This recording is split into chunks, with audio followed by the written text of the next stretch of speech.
if you're using a redirect, most marketers would create one redirect link for tonight's webinar to promote on everything. And they would use that redirect link on everything they're going to do, whether that's emails, talking about it on a webinar or teleconference, putting it out onto Facebook, Google+, Twitter, anything that they're going to do. At DU, we do create one link. It redirects people to both the opt-in page for the webinar, and at the appropriate time, it's also used to bring them into the webinar. The link tonight was joindu.com/TLY webinar. But Jack and I like to track our stuff separately. It's nice to see what Jack does and then also see what Gina does. So Gina uses askggg.com/TLY webinar, and Jack uses joindu.com/TLY webinar. They both go to the exact same place, but it gives us two different sets of tracking information. Most marketers, if they set up anything at all, would set up that one link. Because we use Trackerly, we set up those two links. We do it, Shelby does it for us pretty quickly. But then on the fly, we can add a dash to each one of those links and add what's called a key code after it. We don't ever have to go in and create another redirect link. We just do it on the fly. So after creating that link, I went out and I created an email to send to the subscribers. We used joindu.com/TLY webinar, and we added a -E at the end of it. In doing that, we got 76 people to click on the link in the email. We also went out and posted it on Google+.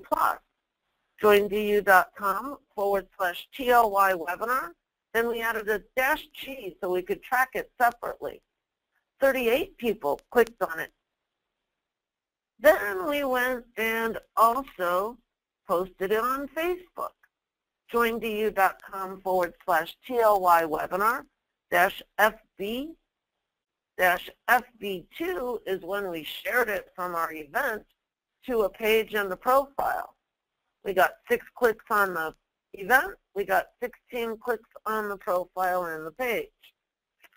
So we can really create that one link one time and get a lot more granularity over what really brought about the opt-ins that we got for the webinar.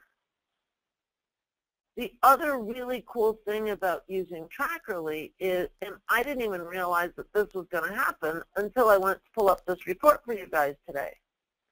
If I go in and look at traffic sources, I was expecting to see the Facebook stuff, the Google Plus stuff. I was not expecting to see what I saw. We had 14 visits from Google Plus, but we also had 3 visits from Bing, 3 visits from Facebook, and that wasn't from the redirect link on Facebook. That was from someone's newsfeed in Facebook. We also had 3 visits that came in from Google in Japan. And even though we never actually posted on Twitter, we had 2 visits from Twitter. We had 2 visits from the blog post that we put up about it. And then a bunch more stuff. Google search had a visit. Google.com URL had a visit. I had no clue we were going to expect to see all of this until I ran the report. But imagine being able to do that with every single redirect link that you have. Instead of just being, okay, I had 189 clicks or 314 clicks, to be able to see exactly where those clicks came from and to be able to even track back the search without ever having to go into Google Analytics. Oh my gosh, that is so helpful. Jack, how does that work for you when you get to see this level of detail? What does it do in our marketing? A lot of things. I'll just randomly pick them until I'm done. But one is it shows you it gives you ideas. Looking at that list of sources gives me some ideas. Like, whoever thinks about Bing? I don't. Does anybody wake up in a cold sweat wondering what Bing is all up to or how it's affecting your business? Nobody on the planet does, except for, well, nobody. Not even the people that work for Bing, probably. But there it is, and it's like, wait a minute, there's another giant traffic source out there. How did that happen, and how can I make it happen next time instead of backing into it like we did this time? Is there something we can do to capitalize on that? Because if there's any traffic coming from a source, there's a possibility there could be a lot more if you do it intentionally next time. And and just being able to see on the other side, where did we waste our time? Where were we promoting that we might want to just, if you didn't know, and you're marketing, and you guys, your time is precious, right? All of our time is extraordinarily precious, and you're sitting out there going, here's all the things I'm doing, here's all the places I'm going to go. With one tracking link, you'll never be able to tell where you're wasting your time and where you're really getting all of your clicks, because you just got 52 clicks, and that's all you can tell that you got. When you only make one link, when you make several links and each one is tied to a different channel, like a Google+, Facebook, email, all that different stuff, then you start to see a really clear picture of your influence, your real influence on the web. This isn't theoretical. This isn't, if you go out there and put it on all these places, you'll probably get this much traffic or whatever. You can listen to other people's success stories and generally what their stats are, and that will be meaningless to you. And because if you do the same thing, you do the same kind of promotion that they did, and you divide up all of your links, you're going to have different statistics. You're going to have different numbers than they got. So you can never, ever trust what somebody else got. Gina is not saying you need to promote your next webinar like we just did, because that would be reputation suicide, because you will get different numbers. You will kill it on Google+, and your Facebook might be totally might totally tank. And so, it just depends on your industry. It also depends on what kind of following you've developed on all of these different channels. Our list is really big, so we got bigger numbers on our list. If your list is only 500, but you got 2,000 people following you on a social channel, your social hits would have probably been higher, and your email hits would have been lower. You would never know all of these things, and this is the degree to which, and I think it's really fascinating that there's an awful lot of kinds of webinars that you guys could be on. There's not very many webinars that are more important than the one that you're on right now, because this is the stuff that everybody takes for granted. This is the stuff that, everybody's like, well, I got 132 hits on that link. That's what if they're tracking at all, that's what most of the rest of the web understands. They have no idea where those 152 came from, unless they only went out to one source, and even that's not true, because if we would have went out to just one source, well, where did Bing come from?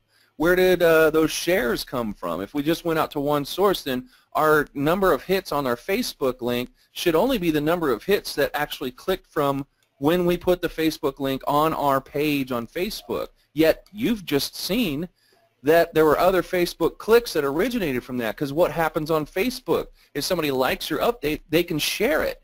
And once that thing is shared and once it's gone around, it starts to take on a life of its own and starts showing you a picture of how viral you can be and how you're really doing out there.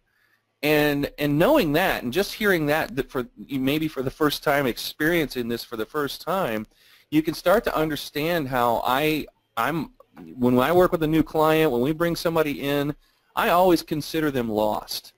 And they don't even know. I mean, they might be really, really good at what they do and everything, but I know that 99% of the people that I talk to who are not tracking to this level are completely lost as to what their business is doing, how they're getting their traffic, where they're getting it from, and how effective the totality of their marketing is, and how much time they're wasting. They're both lost, and they don't know that they're wasting their time on certain channels because they're not tracking that. They don't have the ability to.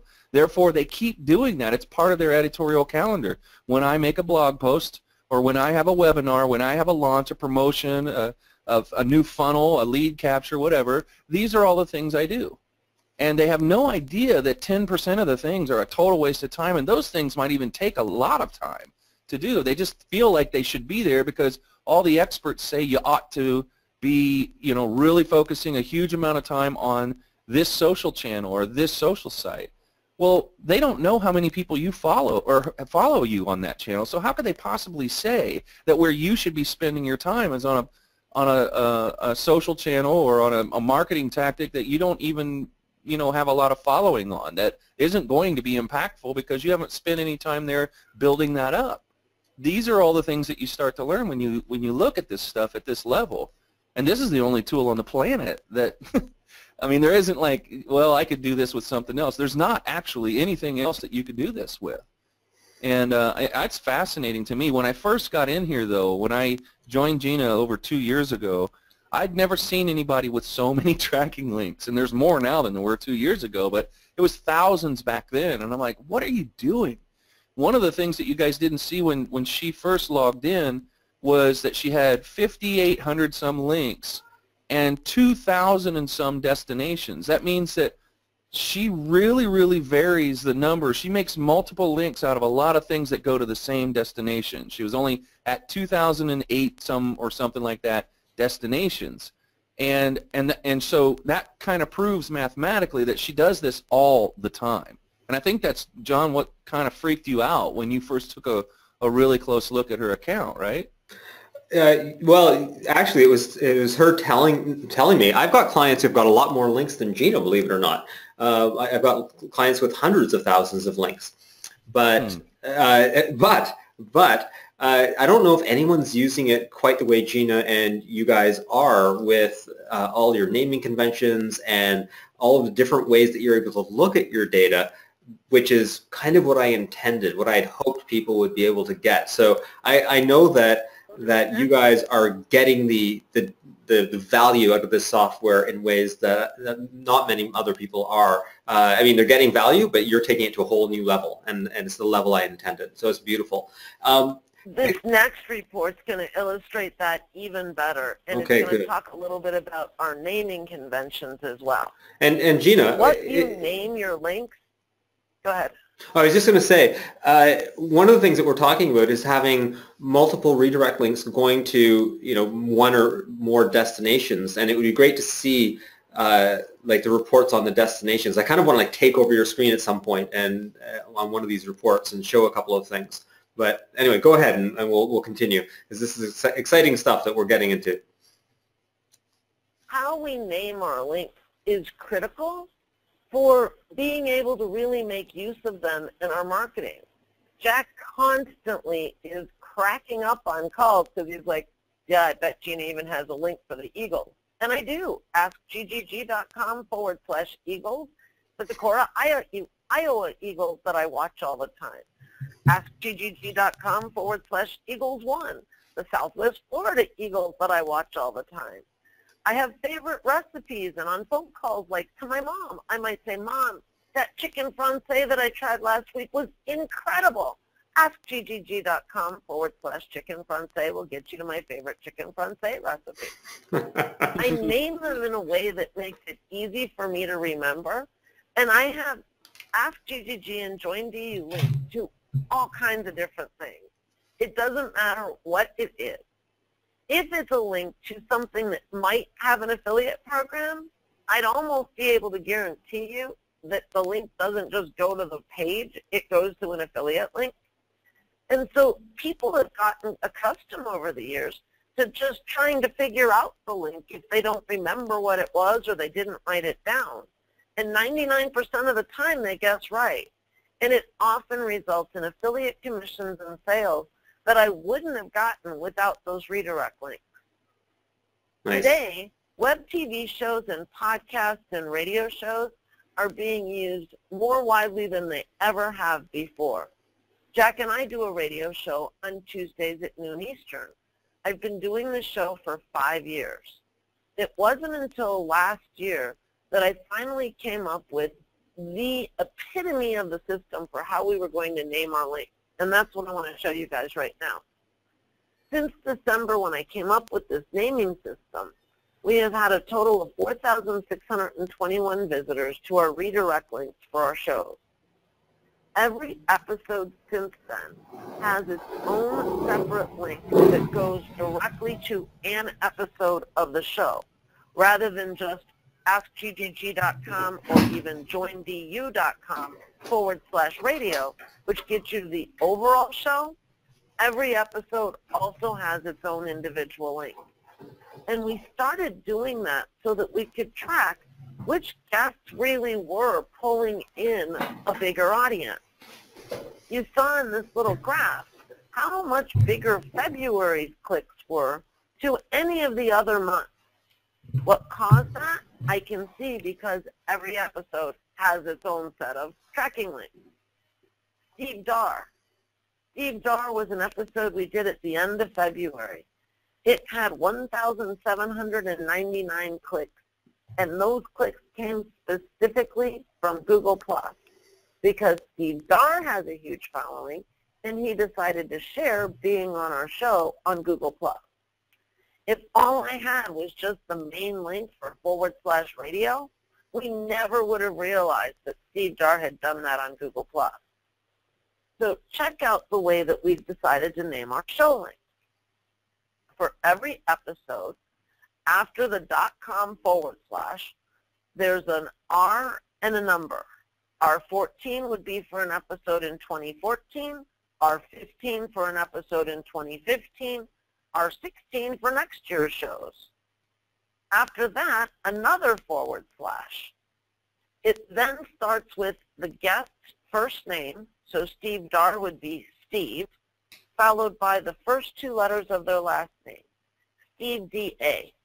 So if I'm talking to someone and I say, man, I had that Steve Dar on my radio show a couple months ago, it was a fantastic episode. You would really get a lot out of it. I can then easily say, all you got to do is go to joindu.com /R15 / let me think, Steve Dar, Steve D.A. And it would take you right to that episode. And then I add on the fly now, -G, -F for Facebook, -T for Twitter, -E for email, and even -B for blog posts that we post, so that I can get even more granular in that tracking. But look at what we've got here. We've got 100 different redirect links that go to a total of 23 different episodes. We've had traffic coming from 46 different sources. That traffic has come from Google+, Facebook, Facebook Mobile, another Facebook, Facebook /Gertruda. I don't even know what that page is or why she would have promoted it, but she did. From a site called Tracker, from Google itself, a couple of different Googles, another Facebook Mobile, Google+ again, Bitly links. Some of our guests have used Bitly links to get to their episode of the show. Google.ie, I don't know what country that is. Rebel Mouse, which is one of our guests' websites. And then all these Twitter shows. We can see all of that detail. We can even see search phrases.